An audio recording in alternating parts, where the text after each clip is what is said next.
नमस्कार, स्वागत है आपका। जब भी हम शुरू करते हैं तो ये जरूर कहते हैं कि उत्तर प्रदेश समेत 5 राज्यों में विधानसभा चुनाव होने वाले हैं 2022 में। ये आपको भी पता है। और ये 5 राज्य हैं उत्तराखंड, पंजाब, मणिपुर और गोवा। उत्तर प्रदेश का जिक्र हम कर ही चुके हैं। उत्तर प्रदेश की अलग सियासी पहचान है, बार बार इसका जिक्र होता ही रहता है। लेकिन अगर हम मायावती की राजनीति की बात करें तो कुछ दिलचस्प जानकारी आपको देते चलें। यह बार बार चर्चा हो रही है कि इस बार यानी 2022 के विधानसभा चुनाव में मायावती का प्रदर्शन काफी बेहतर होगा। कुछ तो वजह होगी अगर यह चर्चा हो रही है तो। पहले तो यह चर्चा नहीं होती थी। 2017 में आपने देखा कि बीएसपी का यानी बहुजन समाज पार्टी का प्रदर्शन बहुत अच्छा नहीं रहा था। उत्तर प्रदेश में सिर्फ 19 विधानसभा सीटों पर मायावती की पार्टी जीतने में कामयाबी हासिल की थी। 2019 में जब लोकसभा के चुनाव हुए तो समाजवादी पार्टी के साथ गठबंधन था। 10 लोकसभा सीटों पर बीएसपी को जीत मिली थी। लेकिन इस बार मायावती की पार्टी का प्रदर्शन काफी अच्छा होने वाला है, ऐसा माना जा रहा है, जिसका जिक्र हम बार बार करते रहते हैं, जिसकी चर्चा हम बार बार करते रहते हैं। लेकिन कुछ दिलचस्प जानकारी आपको देते चले मायावती से संबंधित। क्या आपको पता है मायावती को काशीराम ने कब अपना उत्तराधिकारी घोषित किया था? अगर आपको पता है तो ठीक, नहीं पता है तो मैं जानकारी दे दूं आपको। 2001 में एक चुनावी सभा में काशीराम ने यह घोषणा की थी कि मायावती उनकी उत्तराधिकारी होंगी। उसके बाद बीएसपी की राजनीति में खलबली मच गई थी। कई नेताओं ने इसका विरोध भी किया था, जिसकी वजह से काफी परेशानियां भी हुई बीएसपी में। लेकिन मायावती ने वो कर दिखाया जिसकी आशा काशीराम को थी। और मायावती ने 2007 में पूर्ण बहुमत के साथ सरकार बनाने में सफलता प्राप्त की। इसकी भी चर्चा बार बार होती रहती है। और आप जानते हैं मायावती को आयरन लेडी कहा जाता है, मायावती को बहन जी भी कहा जाता है। ये तमाम चीजें मायावती के साथ जुड़ी हुई हैं। तो 2001 में मायावती ने उत्तराधिकारी के रूप में बीएसपी को आगे बढ़ाना शुरू किया और बहुत हद तक इसमें उन्हें कामयाबी मिली और बीएसपी को काफी मजबूत बनाया। न सिर्फ उत्तर प्रदेश में बल्कि दूसरे राज्यों में भी, उत्तराखंड में भी मजबूत बनाया, पंजाब में भी मजबूत बनाया, राजस्थान में भी मजबूत बनाया। पिछली बार विधानसभा चुनाव में तो बीएसपी ने 6 विधानसभा सीटों पर जीत हासिल की थी राजस्थान में। हालांकि बाद में कांग्रेस से अनबन हुई और वो 6 के 6 विधायक कांग्रेस में शामिल हो गए, जिसको लेकर के मायावती काफी नाराज हुई। मध्य प्रदेश में भी बीएसपी ने अपना असर छोड़ा। लेकिन और एक दिलचस्प जानकारी आपको देते चले। 2012 में जब समाजवादी पार्टी की पूर्ण बहुमत की सरकार बनी थी उत्तर प्रदेश में, उसके बाद जब 2014 में लोकसभा के चुनाव हुए थे तो समाजवादी पार्टी के खाते में सिर्फ और सिर्फ 5 लोकसभा सीटें गई थी। शायद आपको अगर पता ना हो तो यह जानकारी आप हासिल कर लें।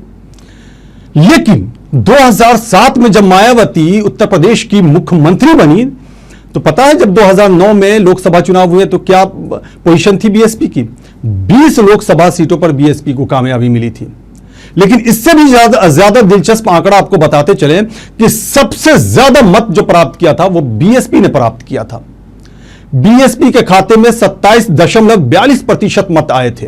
उत्तर प्रदेश की हम बात कर रहे हैं, 2009 लोकसभा चुनाव की हम बात कर रहे हैं, जब मनमोहन सरकार बनी थी दोबारा से केंद्र में, उसमें बीएसपी के खाते में 20 लोकसभा सीटें आई थी और सबसे ज्यादा मत प्रतिशत बीएसपी के खाते में आया था और वो था 27.42%। तो आप अंदाजा लगा सकते हैं कि मायावती ने कैसे सहेज करके रखा था अपनी राजनीति को।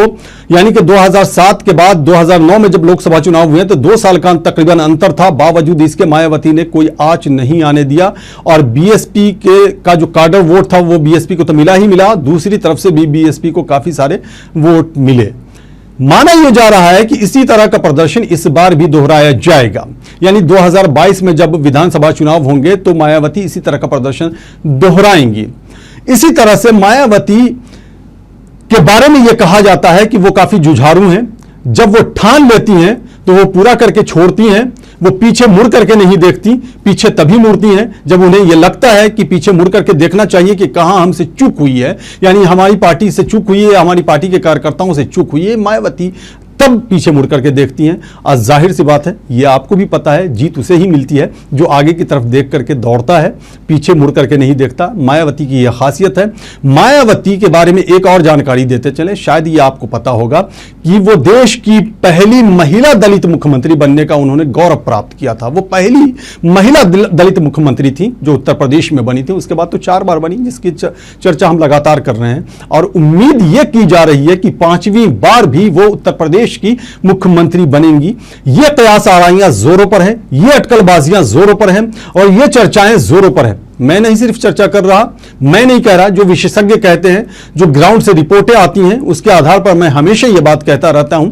हालांकि मैं एक बात और हमेशा यह भी कहता हूं कि तमाम राजनीतिक पार्टियों की यह ख्वाहिश होती है कि वो सत्ता में आए, और इसमें कोई गुरेज है भी नहीं, चूंकि लोकतांत्रिक व्यवस्था में चुनाव ही एक ऐसा माध्यम है जिसके माध्यम से सत्ता में आया जा सकता है। और तमाम राजनीतिक पार्टियों की यह ख्वाहिश होती है कि वो सत्ता में आए। और अगर उत्तर प्रदेश की सियासत की बात की जाए तो फिर क्या कहने, उत्तर प्रदेश में 403 विधानसभा सीटें हैं, 80 लोकसभा सीटें हैं। जाहिर सी बात है, ये ऐसी विधानसभा सीटें हैं, ये ऐसी लोकसभा सीटें हैं यहाँ कि अगर यहाँ आपने कामयाबी का पताका लहराया तो केंद्र में भी आपकी कामयाबी का पताका लहराना आसान हो जाता है। तो अगर 5वीं बार उत्तर प्रदेश में मायावती मुख्यमंत्री बनती हैं तो यह उम्मीद की जा रही है कि 2024 में वो उम्मीदवार भी हो सकती है प्रधानमंत्री पद की।